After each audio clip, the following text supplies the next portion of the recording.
Hello and welcome to the 1.63 dev server, and today I will have yet another tank preview, and today I will have a look at the 90mm full tracked self-propelled gun M56 Scorpion. Yeah, it sits at battle rating 6.7 in realistic and arcade at rank 4, and in the tech tree it comes after the T92 and comes before the M55 Sheridan. I think this makes the American light tank branch one of the most populated in the game, especially around 6.3, 6.7. Now, let's talk about the armor, which is practically not existent. And, you know, this is structural steel. That means it keeps the crew from falling out. That was my first thought. Well, it's really bad. You get penetrated by literally everything. Light machine guns, everything. The best armor is this bulletproof glass with 12mm. Light machine guns will mow down your crew, especially as here is a gap below the gun shield. Sorry, and also this rolled homogeneous armor is no armor. It's just there to look good. Yeah, that's basically it. And you have this massive gun, which actually features the most steel overall. That might, you know, catch some bullets or shrapnels, but that's it. The X-ray reveals we have just 3 crew members: the driver, the commander, and the gunner. The gunner sits on the right-hand side, and yeah, so look out for this. We also have the transmission and the engine in the front. We have massive fuel, one massive fuel tank here, and all 29 rounds are stored in this ammunition rack.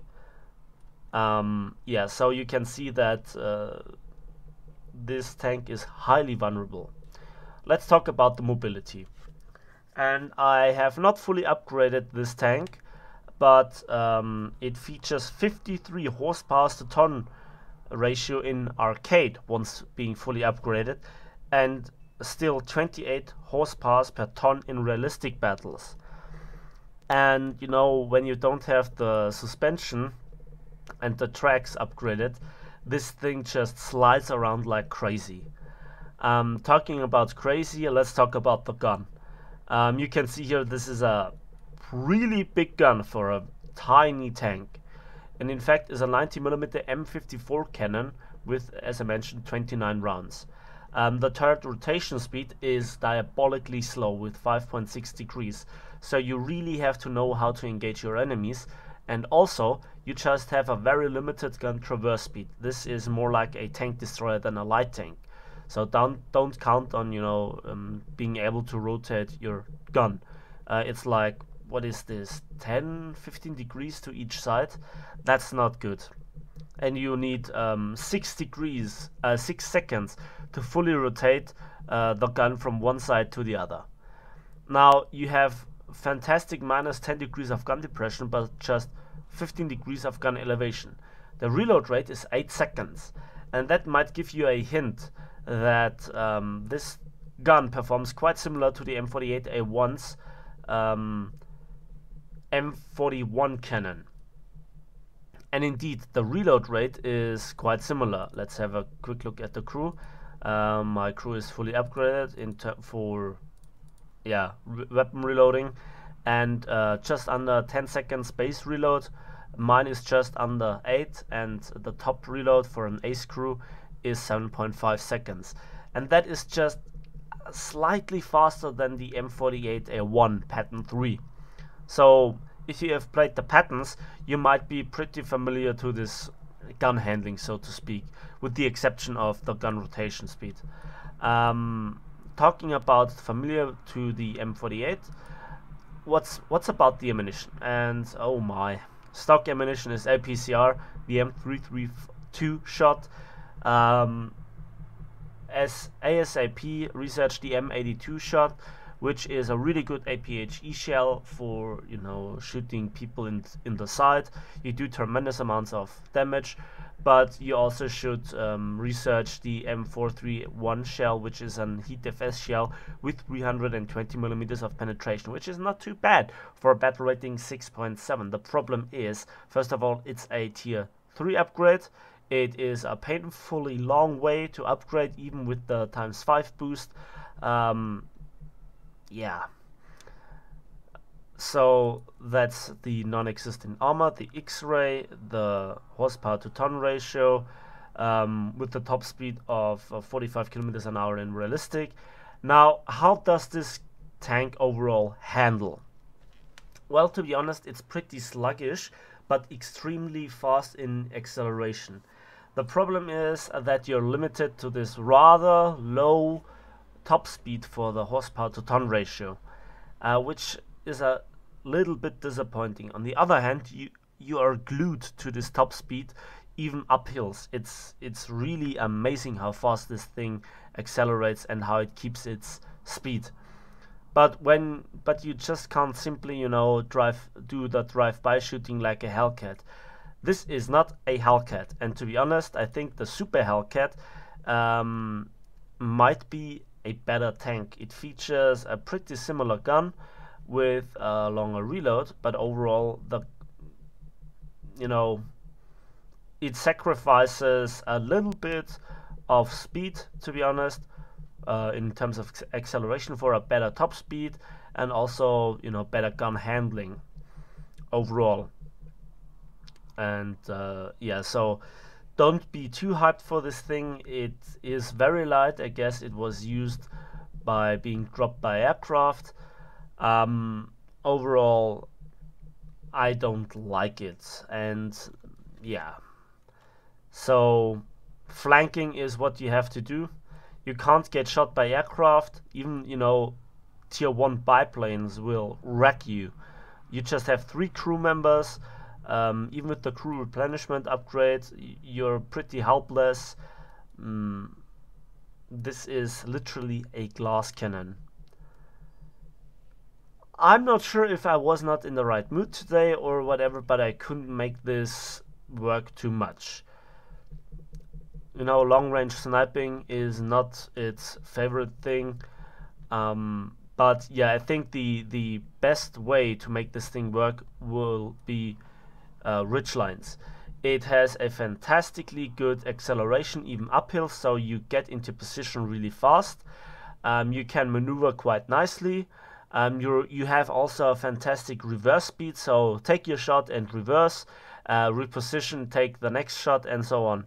Wait for the enemy to get impatient, lay ambushes, and so on. And you know, you have to practically aim with the entirety of the tank because of your slow turret rotation speed and also your limited gun traverse.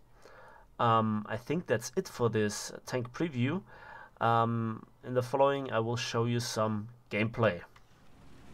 So in the following, I will show you 3 matches, or rather parts of matches, which are very interesting in my opinion to showcase what this tank is all about. Granted, all 3 are in arcade because I had no time for RB stuff. The queue times were insanely long, and yeah, bots were really hostile, or they are pretty hostile on the dev server, to be honest.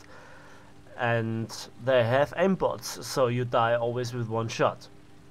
Now here you can see how I just zoom up the hill, which normally takes a long time. Also, this vehicle is relatively, you know, small, so it's pretty hard to get hit, or it's pretty hard to hit it while it's on the full run.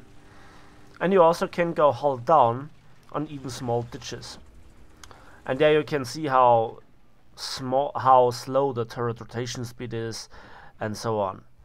Now I'm here fully exposed, but it doesn't matter. This is testing out the vehicle to its extreme.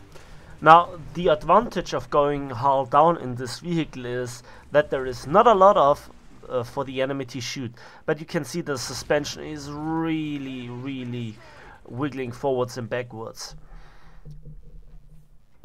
And so there is not a lot of thing to shoot at, and you're also relatively low. Also, when you fire this relatively big gun on this relatively small vehicle, you have such a drastic recoil, which I haven't seen on any vehicle at all. And there you can see how bots will screw you over. My gun breech is damaged, or rather the recoil mechanism, which is really cool to look at. You know, now you can see how the recoil mechanism looks in the pattern series. And then I decide to go for the safe route and take the Focke-Wulf, because there is one guy that really wants me, and I want to take him out to continue my my harvesting on bots, so to speak. Currently we feature the two, we feature one of the cap circles, and I actually managed to rocket myself the rudder off, to rocket off my own rudder. And I tried to get this King Tiger, which had an odd playstyle.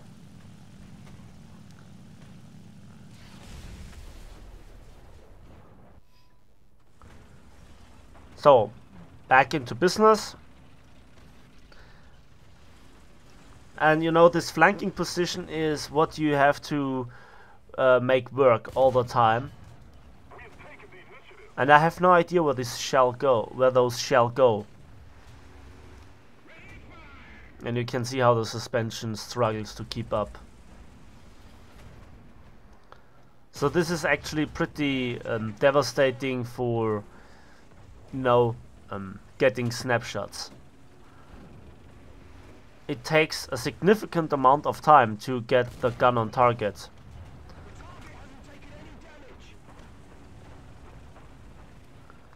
But I think your biggest asset is to be a distraction for the enemy team. That's the biggest thing that this thing has to go for it. There is really no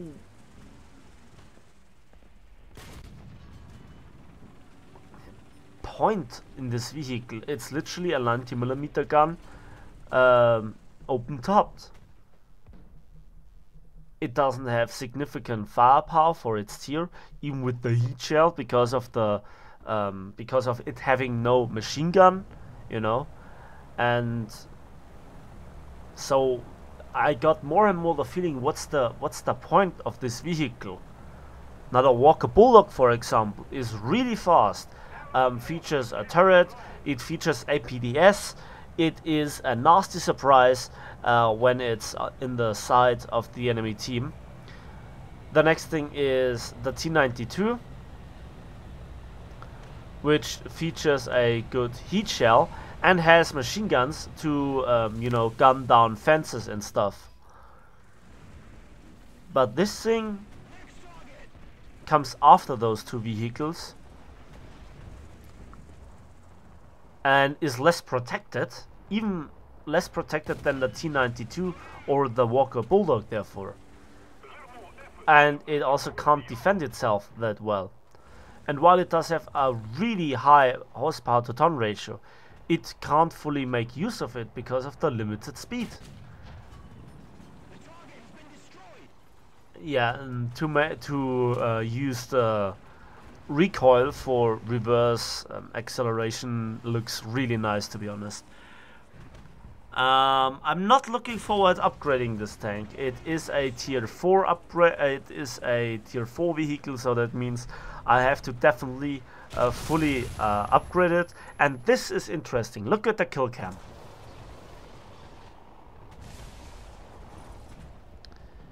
It goes straight through without any spalling and kills 2 crew members, and that's it.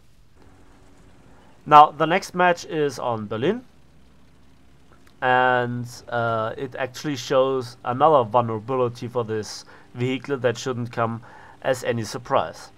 Now I see that this Yak Panther here is engaging something.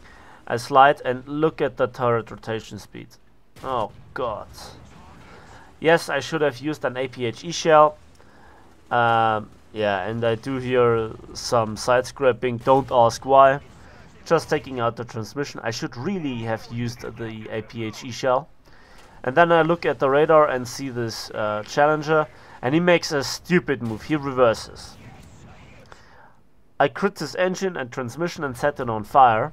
I switch to APHE, now getting some thought process back into my brain, and I set him on fire again. And before I can reload, he actually manages to put out the fire and go forward. So this is arcade mode.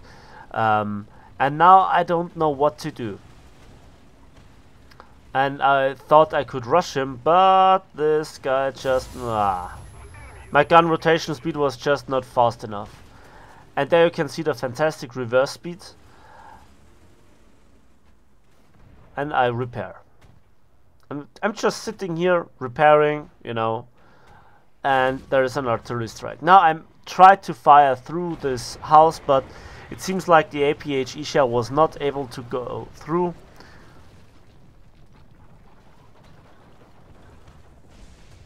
Then I'm repaired.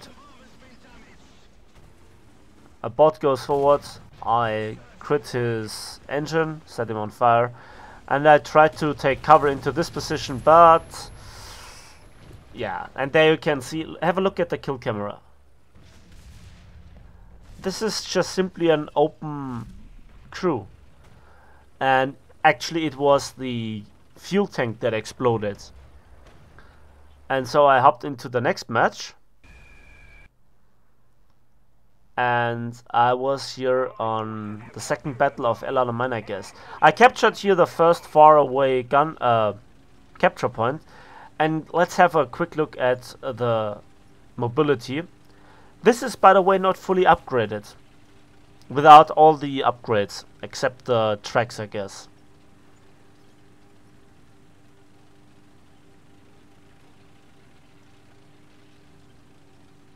Even uphill, you can see that this vehicle barely drops speed, and the inclination drops a little bit, and suddenly you're back to your maximum speed. So that's really great. But overall, in the long run, literally in the long run, you Hellcats and T92s and Walker Bulldogs are faster. They have also relatively high horsepower to ton ratios, but feature a better top speed. But just look at this thing go, being glued to the top speed like crazy.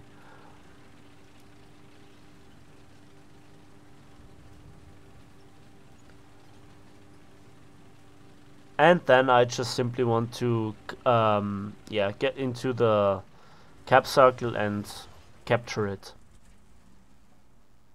Sadly, the other cap circle got recapped or gets decapped by the enemy team. So I actually prepare to go backwards, and I just try to hide from this aircraft. This is also a funny part. This destructible environment really doesn't benefit you. And when there is something near your tracks, you get really immobilized, basically. And I'm really afraid of this IL-10. And he doesn't crash, he actually pulls up, and I thought he would go for me. And then, yeah, I get gunned down by a T-62's gun. By the way, that's the matchmaker on the dev server for you. So, that's the tank preview of the Scorpion for you. I hope you enjoyed the video. Please give it a like if you did. Subscribe if you want to see more. Let me know in the comment section what you think about this tank, and also the American light tank branch together with the medium branch of the American tanks. And yeah, see you on the battlefield.